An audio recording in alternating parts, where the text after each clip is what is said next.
Full soft light weight ಬರುತ್ತೆ. ಒಂದು crepe Mysuru silk ಇದೆಯಲ್ಲ ಅದ್ರದ್ದು ಲಿಮಿಟೇಷನ್ ಬರುತ್ತೆ. ಅವತಾರ ಸಿಲ್ಕ್ಸ್ ಮದುವೆ ಜವಳಿಗೆ ವಿಶೇಷ ರಿಯಾಯಿತಿ. ನಮಸ್ತೆ. ನಮಸ್ತೆ. ನಿಮ್ಮ ಹೆಸರು? ಸೀಮಾ ಹೆಗಡೆ ಅಂತ. ಇಲ್ಲಿ ನೀವು ಒಂದು ಅದ್ಭುತವಾದಂತಹ ಕಲಾಕೃತಿ ಅಂತ ಹೇಳ್ಬಹುದು. ಬೀಜಗಳಿಂದ ಮಾಡಿದ್ದೀರಿ, ಹಾಗೆ ಸುತ್ತಲೂ ವೀಳ್ಯದ ಎಲೆಗಳಿಂದ ಅಲಂಕಾರ ಕೂಡ ಮಾಡಿದ್ದೀರಾ. ಇದರಲ್ಲಿ ನೀವು ಏನೇನ್ ಬೀಜಗಳನ್ನ ಯೂಸ್ ಮಾಡಿದ್ದೀರಿ, ಮತ್ತೆ ಈ ಸುತ್ತಲೂ ವೀಳ್ಯದ ಎಲೆಗಳನ್ನ ಉಪಯೋಗಿಸಿರುವಂತ ವಿಶೇಷತೆ ಏನು ಅಂತ ಕೇಳಬಹುದಾ? ನಮ್ಮ ಸಂಪ್ರದಾಯದಲ್ಲಿ ಆರತಿ ಬಟ್ಲು ಅಂದ ತಕ್ಷಣ ಬರೋದು ಎಲ್ರಿಗೂ ವೀಳ್ಯದೆಲೆನೆ. ವೀಳ್ಯದೆಲೆ ಇಲ್ಲದೇನೆ ನಮ್ಮ ಆರತಿ ಬಟ್ಲು ಕಂಪ್ಲೀಟ್ ಆಗೋದೇ ಇಲ್ಲ. ಸೊ ಅದಕ್ಕಾಗಿ ನಾನು ಶಿಂಡ್ಲೆ ಬೀಜದಲ್ಲಿ ಮತ್ತೆ ಅಗಸೆ ಬೀಜ ಮತ್ತೆ ಕುಂಬಳ ಬೀಜ ಇದಷ್ಟನ್ನು ಯೂಸ್ ಮಾಡಿಬಿಟ್ಟು ಆರತಿ ಬಟ್ಲನ್ನು ಮಾಡಿದ್ದೀನಿ. ಅದಕ್ಕೆ ನಮಗೆ ನಮ್ಮ ಸಂಪ್ರದಾಯನ ಸ್ವಲ್ಪ ಎತ್ತಿ ತೋರಿಸೋಣ ಅಂತೇಳಿ ವೀಳ್ಯದೆಲೆನ ಯೂಸ್ ಮಾಡಿದ್ದೀನಿ.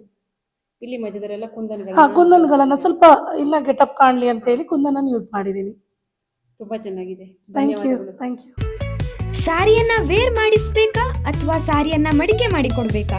ಭೇಟಿ ನೀಡಿ ಅವತಾರ ಸಿಲ್ಕ್ಸ್, ಕಾರವಾರ, ಕುಮಟಾ, ಹೊನ್ನಾವರ, ಕಾರ್ಕಳ, ಶಿರ್ಸಿ.